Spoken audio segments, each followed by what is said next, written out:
Hello guys, welcome back to your YouTube channel SKM study a way of success. मैं हूं आपका educator Shiv Mishra. तो बेटा मैंने चैप्टर 1 एकदम new hand retain notes completed आपको बेटा पढ़ा दिया था। चैप्टर सेकंड जो है मानव जन्म, वो भी हैंड रिटेन नोट्स पढ़ा दिया था, है कि नहीं।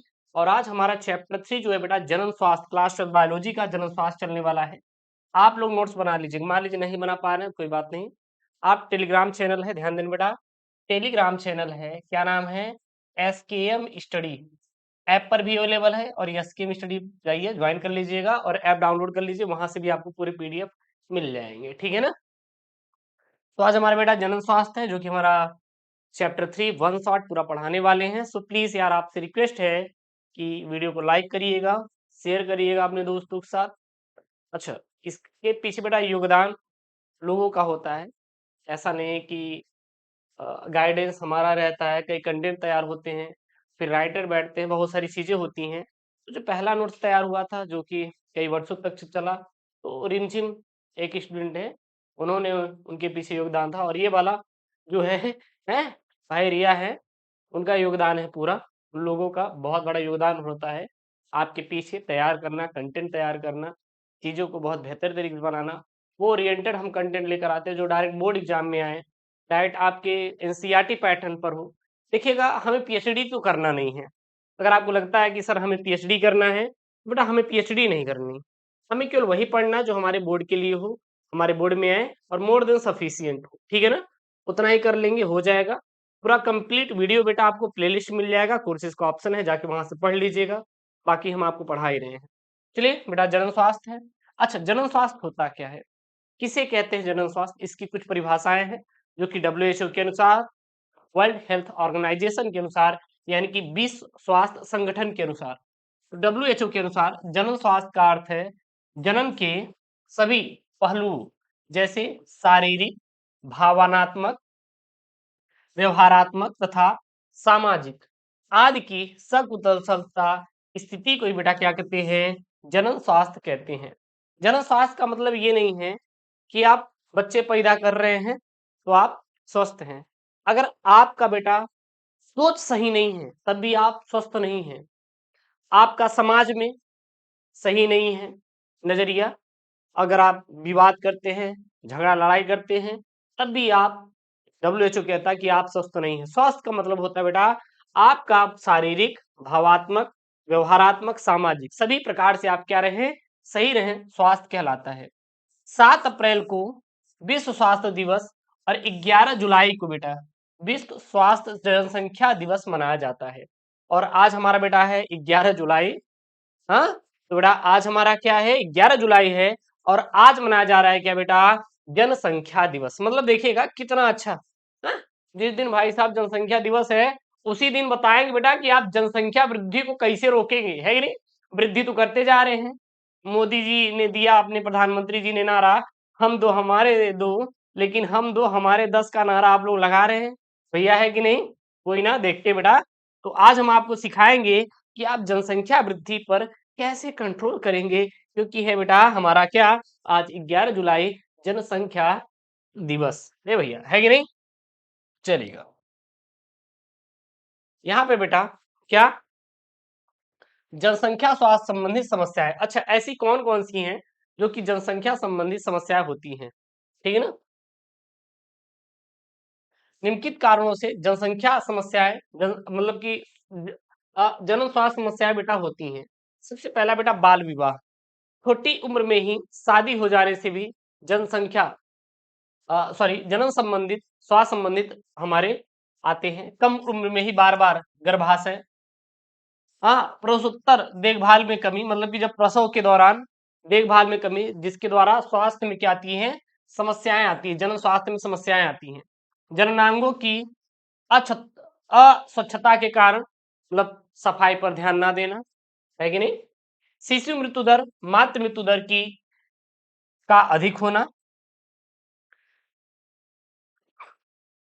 ऋतुस्राव संबंधित समस्याओं की समझ की कमी होना, जन्म नियंत्रण उपायों जैसे कि गर्भ निरोधकों संबंधित अज्ञानता, यौन संचारित रोगों से संबंधित जानकारी का अभाव तथा उपलब्धता भ्रांतियां इत्यादि।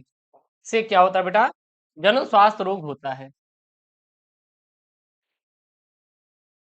कार्यनीतियां कौन कौन सी हैं, मतलब कि जन स्वास्थ्य संबंधित ऐसी कौन कौन सी कार्यनीतियां हैं जो चलाई जा रही हैं जिसके द्वारा मतलब जो जन संबंधित रोग हैं उससे बचाव किया जा सके, लोगों को स्वस्थ रखा जा सके। तो ऐसी कौन कौन सी कार्यनीतियां हैं जिसके द्वारा सरकार के द्वारा चलाई जा रही हैं, यानी कौन कौन सी वो पहलुए हैं, ठीक है ना। तो सबसे पहला है परिवार नियोजन कार्यक्रम, राष्ट्रीय जनसंख्या नीति, राष्ट्रीय ग्रामीण स्वास्थ्य मिशन, शहरी परिवार कल्याण योजनाएं, व्यापक टीकाकरण कार्यक्रम, जनन एवं बाल स्वास्थ्य सेवा कार्यक्रम इत्यादि ऐसी कार्यनीतियां हैं जो हमारे सरकार के द्वारा चलाई जा रही हैं और जिसका लक्ष्य है कि जनन स्वास्थ्य को अचीव करना। अब एक एक करके पढ़े। सबसे पहला बेटा क्या, परिवार कल्याण कार्यक्रम यानी परिवार नियोजन कार्यक्रम। जो हमारा परिवार नियोजन कार्यक्रम है ये हमारे सरकार के द्वारा चलाया जा रहा है ताकि लोगों में वो समझ पैदा किया जा सके, विकसित की जा सके, जिसके द्वारा वो क्या रह सके बेटा, स्वस्थ रह सके। यानी कि भारत में परिवार नियोजन का प्रारंभ सन 1951 में हुआ था। जन स्वास्थ्य के लक्ष्यों की प्राप्ति हेतु सर्वप्रथम वो बड़ी प्रयास था। इस कार्यक्रम को प्रारंभ कर भारत विश्व का पहला ऐसा देश बन गया जिसने राष्ट्रीय स्तर पर संपूर्ण जनन स्वास्थ्य लक्ष्य को प्राप्त करने के लिए इस कार्यक्रम को क्या कर दिया था बेटा, प्रारंभ कर दिया था। परिवार नियोजन का एकमात्र उद्देश्य जनसंख्या नियंत्रण था। सन 1977 से 1978 के पश्चात मतलब बाद परिवार नियोजन को बदलकर परिवार कल्याण कार्यक्रम क्या कर दिया था बेटा, कर दिया गया था। अगला हेडिंग डालेंगे, क्या डालेंगे, जनन एवं बाल स्वास्थ्य सेवा कार्यक्रम। अब जनन एवं बाल स्वास्थ्य सेवा कार्यक्रम भी चलाया गया था, किसके द्वारा, सरकारों के द्वारा, ठीक है ना। इसका उद्देश्य क्या था, मतलब कि इसको चलाने का उद्देश्य क्या था, इसके पीछे टारगेट बेटा क्या था। तो शिशु व मां के स्वास्थ्य की देखभाल के लिए शिशु मृत्यु दर व मातृ मृत्यु दर में कमी, जनसंख्या स्थिरता और इसमें निरंतर, मतलब कि इसका मतलब ये है कि जो जनन एवं बाल स्वास्थ्य सेवा कार्यक्रम था इसका उद्देश्य ये था कि शिशु व मां के स्वास्थ्य का देखभाल किया जा सके, शिशु मृत्यु दर में कमी लाए, मातृ मातृ मृत्यु दर में भी क्या है बेटा, कमी लाई जा सके, जनसंख्या को स्थिरता किया जा सके या फिर इस पे काबू पाया जा सके। क्लियर है। अगला है यहाँ पर जनन एवं बाल स्वास्थ्य सेवा कार्यक्रम की कार्यनीति है, यानी जो जनन एवं बाल स्वास्थ्य सेवा की कार्यनीतियां हैं उसके क्या क्या पहलुए थे। तो विद्यालयों में जनन अंगों से संबंधित जानकारी व यौन शिक्षा को बढ़ावा देना ताकि युवाओं को सही जानकारी मिल सके, श्रव्य दृश्य या ऑडियो विजुअल माध्यमों तथा मुद्रित प्रचार सामग्री की सहायता से सरकारी व गैर सरकारी संगठनों द्वारा जनता के बीच जनन संबंधित पहलुओं के प्रति जागरूक के उपाय किए जा रहे हैं ताकि जितना अधिक जागरूक होंगे उतना ही अच्छे से इस पे बेटा काबू पाया जा सकेगा। जन मानव मानव को जन मानव यहाँ पे रहेगा, मानव को या जनमानस को, सॉरी यहाँ पे क्या रहेगा, जनमानस को अनियंत्रित जनसंख्या वृद्धि से होने वाली समस्या से अवगत कराना उसका उद्देश्य है। और साथ क्या उद्देश्य था इस कार्यक्रम का, विवाहित जनन क्षम जोड़ा तथा विवाह योग्य और इस आयु वर्ग के अन्य सभी लोगों को सभी उपलब्ध गर्भ निरोधक विकल्पों के बारे में जानकारी तथा गर्भवती मां का देखभाल, प्रसव के बाद मां और शिशु की उचित देखभाल तथा स्तनपान के महत्व संबंधित जानकारी उपलब्ध कराना क्या था बेटा, इसका मेन हमारा उद्देश्य था, ठीक है ना। उसके बाद लिखेंगे आरसीएच की कार्य योजनाओं में लिंग परीक्षण जैसे उलवेधन या एमनियोसेंटेसिस आदि पर व्यापक प्रतिबंध शामिल हैं इत्यादि। मतलब कि क्या था बेटा, उलवेधन की क्रिया। अच्छा, उलवेधन की क्रिया क्या है मैं आपको बता रहा हूं। पहले क्या होता था कि जो लड़कियां थी उनको लोग पैदा नहीं करना चाहते थे, ज्यादातर बेटे पैदा करना चाहते थे, जिनके कारण उलवेधन की क्रिया कराते थे। उलवेधन क्रिया में क्या होता है कि उसमें यह पता किया जाता है लिंग का जांच कि वो लड़का है या लड़की। जब लड़की रहती थी तो उसका वहीं पर अबॉर्शन करा दिया जाता था, ठीक है ना, जो कि गैर कानूनी है। और लड़का होता तो भैया पैदा कर लो, है कि नहीं। तो वही क्या है, उलवेधन। अब जानते बेटा उलवेधन जो कि पेपर में आता है, इसको आप लिख लीजिए, इंपॉर्टेंट है। उलवेधन या फिर एमनियोसेंटेसिस, ये सर उलवेधन या एमनियोसेंटेसिस होता क्या है, किसे कहते हैं। तो भ्रूण के चारों ओर एक भ्रूण कला एमनियोन पाई जाती है तथा भ्रूण इस भ्रूण कला से ढकी व तरल से भरी एक गुहा में स्थित होता है। इस तरल में कुछ भ्रूणी कोशिकाएं भी पाई जाती हैं। उलवेदन विधि में एक गुहा सीरीज की मदद से तरल की कुछ मात्रा एमनियोटिक गुहा से निकाल ली जाती है और इस तरल में निलंबित कोशिकाओं के गुणसूत्रों की जांच से भ्रूण की किसी विकृति का पता लगाया जाता है। चूंकि यह जांच गुणसूत्रों पर आधारित होती है, अतः इससे भ्रूण के लिंग का पता भी लग जाता है। और इस तरल में निलंबित कोशिकाओं के गुणसूत्रों की जांच से भ्रूण की किसी विकृति का पता लगाया जाता है। चूंकि जांच गुणसूत्रों पर आधारित होती है, अतः इससे भ्रूण के लिंग का भी पता लगाया जाता है और इस तकनीकी को भ्रूणी लिंग की जांच या कन्या भ्रूण हत्या में प्रयोग किया जाता है। अतः अब इस विधि पर प्रतिबंध लगा दिया गया है और यह परीक्षण प्रायः गर्भकाल के 16 से 10वें सप्ताह में किया जाता है। अब अगला हेडिंग है जनन व बाल स्वास्थ्य कार्यक्रम की उपलब्धियां, मतलब कि जब जनन और बाल स्वास्थ्य कार्यक्रम चला गया उनसे क्या क्या इफेक्ट आए, क्या क्या उपलब्धियां मिली। तो शिशु मृत्यु दर व मातृ मृत्यु दर में कमी हुई है। लोगों ने छोटे परिवारों को अपनाना प्रारंभ किया है। चिकित्सा सहायता प्राप्त प्रसवों की संख्या में वृद्धि हुई है। यौन संबंधित रोगों के बारे में लोगों को जागरूकता बढ़ी है और बंद मतलब कि जो बच्चे पैदा नहीं कर पा रहे थे, दंपतियों की जांच व तथा उनके बारे में लोगों को उनके संतान पैदा करने के अवसर पड़ रहे हैं। अब आगे हम डालेंगे बेटा जनसंख्या विस्फोट। ये जनसंख्या विस्फोट होता क्या है, पेपर में आता है जनसंख्या विस्फोट क्या है, इस पर आपको टिप्पणी करने के लिए आता है। तो जनसंख्या विस्फोट क्या होता है, अपेक्षाकृत कम समय में हुई जनसंख्या में तीव्र वृद्धि को जनसंख्या विस्फोट कहते हैं।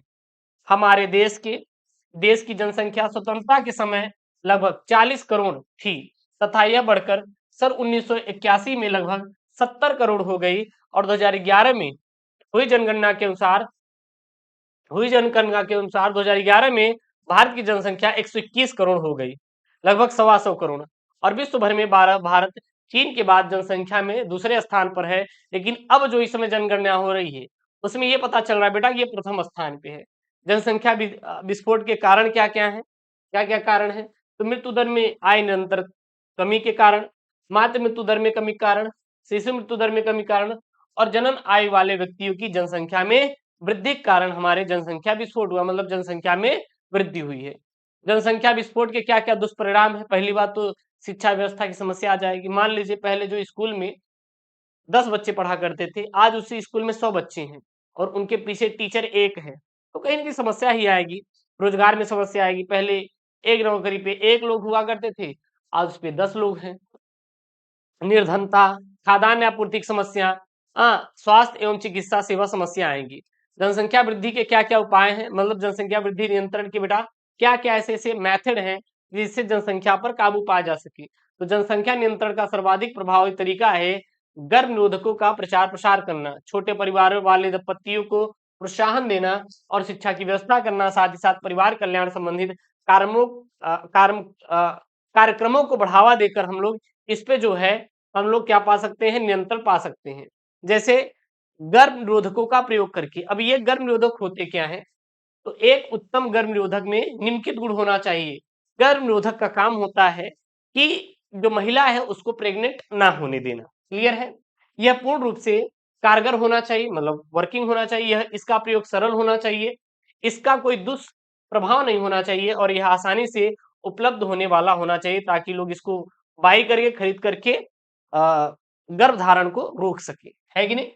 गर्भ निरोधकों के बेटा प्रकार कितने, बेटा इनके गर्भ निरोधक के प्रकार है। तो सबसे पहला है वर्तमान में बाजार में उपलब्ध गर्भ निरोधकों की निम्नलिखित श्रेणियों में बांटा गया। पहला है प्राकृतिक विधियां, मतलब नेचुरल मेथड, जो कि आमतौर पे सब लोग यूज करते हैं। जैसे कि जो माहिवारी होता है उसका एक टाइम को समझकर रोग रोध रोध या रोधक का प्रयोग करके बैरियर्स का, अंतःगर्भाशय युक्तियां, इंट्रायूटेरिन डिवाइस का प्रयोग करके आईयूडी, पिल्स के द्वारा भी खा सकते हैं, मतलब गोलियां भी ले सकते हैं, जैसे मालाडी आता है। शल्य चिकित्सा विधि या बंध्याकरण करा के, मतलब कुल मिला के नसबंदी करवा देना। प्राकृतिक विधियां, यह प्रक्रिया अंड तथा शुक्राणु के मिलने से रोकने के सिद्धांत पर कार्य करती है। इसमें निषेचन रोका जाता है। यह निम्न तरीकों से बेटा किया जाता है। पहला है बाहरी स्खलन विधि। बाहरी स्खलन विधि में क्या होता है? इस प्रक्रिया में मैथुन के दौरान पुरुष वीर स्खलन से पहले ही मतलब कुल मिला के इसमें जो स्पर्म होता है वो महिला की बॉडी के अंदर नहीं छोड़ा जाता भाई, बाहर। तो वो क्या है हमारा? बाहरी स्खलन विधि। उसके बाद आवधिक संयम, मतलब कि पीरियड के दौरान इसमें एक दंपति मासिक चक्र के 10वें से 17वें दिन के बीच मैथुन नहीं करते, क्योंकि इस दौरान गर्भधारण के बहुत अधिक अवसर होती हैं। स्तनपान अवस्था चक्र, जब तक महिला जो होती है बच्चे को पोषण देती रहती है, तब तक माना जाता है कि वो प्रेगनेंसी नहीं हो सकती। उसके बाद रोधक विधियां भी हैं, बहुत सारे ऐसे मतलब कि औजार आते हैं, सामान आते हैं जिनका उपयोग करके प्रेग्नेंट नहीं हो सकते, जो कि हमारे बहुत सारे हैं ऐसे मेथड्स हैं भैया, है कि नहीं? लेकिन लोग कुछ ज्यादा ही गलत कर देते हैं, है कि नहीं? अगला है अंतःगर्भाशय युक्तियां, जिसको बेटा बोलते हैं इंट्रायूटेरिन डिवाइस, आईयूडी। ये क्या है बेटा? अंतःगर्भाशय युक्ति को गर्भाशय में जोड़ा जाता है, जो किसी प्रशिक्षित डॉक्टर या नर्स के द्वारा लगाया जाता है। यह युक्ति निम्नलिखित प्रकार की होती है। पहला है औषधि रहित अंतःगर्भाशय युक्तियां, तांबा मोचक आईयूएन युक्तियां, हार्मोन मोचक आईयूएन इंट्रायूटेरिन डिवाइस। बहुत सारी गोलियां भी हैं जो कि गर्भनिरोधक में उपयोग की जाती हैं, जैसे कि गर्भनिरोधक गोलियां, यह एक विशेष प्रकार की गोली होती है जिसमें एस्ट्रोजन व प्रोजेस्टेरॉन का संगठन होता है। यह गोलियां प्रायः मादा द्वारा 21वें दिन तक लगातार ली जाती है। शेष 7 दिनों तक का अंतराल रखा जाता है। इन गोलियों को लगातार बिना हाँ भूले रोज ही खाना होता है, और यह गोलियां एस्ट्रोजन व प्रोजेस्टेरॉन हार्मोन्स को शरीर में बढ़ा देती हैं, जिससे आवर्तचक्र प्रक्रिया पर प्रभाव पड़ता है। उदाहरण के लिए जैसे सहेली और मालाडी आता है, इत्यादि इनका यूज किया जाता है। और शल्य चिकित्सा विधि के द्वारा भी गर्भधारण को रोका जा सकता है। ये क्या है? तो भैया यह विधि उन लोगों में कराई जाती है जो भविष्य में बच्चा नहीं चाहते हैं। इस विधि को बंध्याकरण भी कहते हैं, और यह विधि परिवार नियोजन की एक स्थायी विधि होती है। बंध्याकरण प्रक्रिया को पुरुषों में शुक्रवाहक उच्छेदन तथा महिला के डिम्बवाहिनी नलिका उच्छेदन कहा जाता है। अगला है सगर्भता का चिकित्सीय समापन, एमटीपी। जिसका नाम क्या बेटा? एमटीपी। एमटीपी क्या होता है? तो गर्भ अवस्था पूरी होने से पहले ही दंपति की इच्छा से गर्भ को खत्म करने की प्रक्रिया चिकित्सीय सगर्भता समापन या प्रेरित गर्भपात कहा जाता है। सगर्भता चिकित्सीय समापन को भारत सरकार ने विशेष परिस्थितियों में ही वैध माना है, जैसे स्त्री की इच्छा से सगर्भता, गर्भनिरोधक साधनों के असफल होने के कारण अनचाहा गर्भाशय और इत्यादि जो केसेस हो जाते हैं, वहां पर इसका उपयोग किया जाता है। भारत सरकार ने एमटीपी के दुरुपयोग को रोकने के लिए सन 1971 में एमटीपी को कानूनी स्वीकृति प्रदान की थी। इसी कारण लिंग परीक्षण पर रोक लगा दिया गया और कन्या भ्रूण हत्या पर भी नियम बनाया गया। प्रथम तिमाही तक गर्भपात कराना सुरक्षित रहता है, बाकी उसके बाद नहीं। अगर उसके बाद कराते तो आप पे बेटा केस दर्ज हो जाएगा। यौन संचारित या लैंगिक संचारित रोग, ये क्या होते हैं? वे रोग जो संभोग के समय यौन संबंधों द्वारा एक व्यक्ति से दूसरे व्यक्ति में संचारित होते हैं, उन्हें यौन संचारित या लैंगिक संचारित रोग कहा जाता है। इन्हें यौन रोग या गुप्त रोग भी कहते हैं।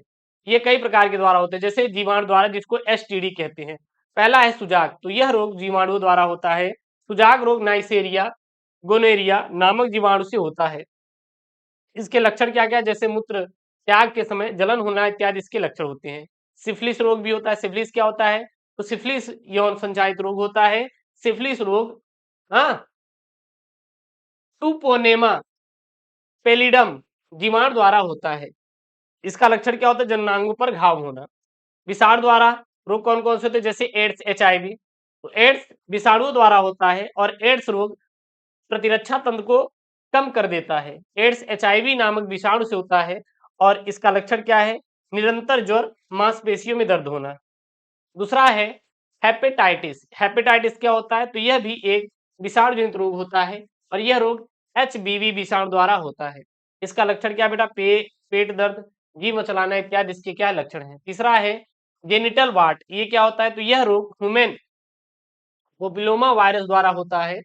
इसका रोग क्या इसके लक्षण क्या क्या है? तो पुरुषों के शिशुओं व स्त्रियों के लेबियो योनि में व गर्भाशय में मत्स्य का बन जाना हमारा क्या होता है? इसका रोग होता है। उसके बाद क्या बेटा? बंधता। ये बंधता क्या होता है? यदि कोई दंपति गर्भ धारण नहीं कर पाता तो उसे बंधता या फिर बांझपन कहा जाता है। कुछ विशेष तकनीकों जैसे सहायक जनन प्रौद्योगिकियों द्वारा बंधता को सही किया जा सकता है और इसके लिए निम्नलिखित विधियों को उपयोग में लिया जाता है। पहला है परख नली शिशु विधि, यानी जिसको कहते हैं इन विट्रो फर्टिलाइजेशन का उपयोग करके अब जो बंध दंपत्ति है उनको भी बेटा बच्चा पैदा करने में क्या हो गई है? सरलता हो गई है। इस विधि में शुक्राणु और अंडाणु के मध्य निषेचन की क्रिया शरीर के भीतर जैसे ही परिस्थितियों में मतलब जैसी ही परिस्थितियों के भीतर ही शरीर के बाहर टेस्ट ट्यूब में कराई जाती है। जो शरीर के बॉडी के अंदर होता है जितना कार्यक्रम, वैसे ही टेम्परेचर और वो माहौल में बाहर कराई जाती है। इस विधि में पन्नी नहीं बेटा, पत्नी या दाता स्त्री के अंडाणु तथा पति व दाता पुरुष के शुक्राणु को प्रयोगशाला में ले जाकर निषेचन कराया जाता है, जिससे जाइगोट या ऊमज का स्थानांतरण फिर पत्नी नहीं बेटा, पत्नी में कर दिया जाता है। दूसरा है युग्मक अंतः फैलोपियन स्थानांतरण विधि, गिफ्ट। ये क्या होता है? तो यह उन महिलाओं के लिए अधिक उपयोगी होता है जिनमें अंडाणु का निर्माण नहीं होता है लेकिन निषेचन तथा भ्रूण के बदलाव में सक्षम होता है। इसमें दाता स्त्री के अंडाणु को स्त्री के अंडवाहिनी में स्थानांतरित कर दिया जाता है। तीसरा है अंतःकोश की शुक्राणु निक्षेपण। ये क्या होता है? तो इसमें शुक्राणु को सीधे अंडाणु के अंदर प्रवेश करा दिया जाता है। अगला है चौथा बेटा कृत्रिम निषेचन। ये कौन सा निषेचन होता है? इसमें क्या होता है? तो इसमें यह विधि उन नरों में उपयोगी की जाती है जो प्राकृतिक रूप से स्त्री की योनि में वीर्य नहीं पहुंचा पाते या जिनके वीर्य में शुक्राणु नहीं होती है। इस विधि में पति स्वस्थ दाता के वीर्य को स्त्री के योनि में या गर्भाशय में प्रवेश करा दिया जाता है। अगला है बेटा सरोगेट माँ, देखे होंगे। सरोगेट का माँ का मतलब होता है जो कि मतलब भाड़े पे, कुल मिला के, ठीक है ना, आप कह सकते हैं। पहले ये बहुत ज्यादा चलता था, यानी कुछ स्त्रियों में अंडाणु का निषेचन होता है किंतु कुछ कारणवश भ्रूण का परिवर्धन नहीं हो पाता, तो उस अवस्था में स्त्री के अंडाणु व उसके पति के शुक्राणु का कृत्रिम रूप से निषेचन कराया जाता है तथा भ्रूण को 32 कोष की अवस्था में किसी दूसरी इच्छुक स्त्री के गर्भाशय में रोपित किया जाता है और इस स्त्री को क्या कहते हैं बेटा? सरोगेट माँ भी कहा जाता है। और ये सब जो बड़े बड़े लोग नहीं होते उनमें सरोगेट माँ वाला ज्यादा देखने को मिलता है। तो यहाँ पर बेटा यही है, बस इतना ही है। क्लास 12 जनन स्वास्थ्य चैप्टर 3 का नोट्स इतने में आपका बेटा पूरा क्लियर हो जाएगा। इससे ज्यादा आपको ना पढ़ना है ना कुछ करना है, क्योंकि आपको पीएचडी नहीं करनी है। ये आपका चैप्टर जो 3rd है वो बेटा कंप्लीट है, ठीक है ना। इससे ज्यादा मत पढ़िएगा। इसका पीडीएफ चाहिए तो जाइए गूगल प्ले स्टोर से एसके स्टडी ऐप डाउनलोड कर लीजिए, लिंक डिस्क्रिप्शन बॉक्स के अंदर है, या फिर आप टेलीग्राम एसके स्टडी ज्वाइन कर लीजिए, link in the description box, या SK.in से भी जाके इसको ले सकते हैं। कोई दिक्कत आ रही है तो नीचे जो नंबर स्क्रॉल कर रहा है आप मैसेज कर लीजिएगा। मिलते हैं नेक्स्ट वीडियो में दोस्तों। थैंक यू, जय Hind, take care, bye bye, love you all.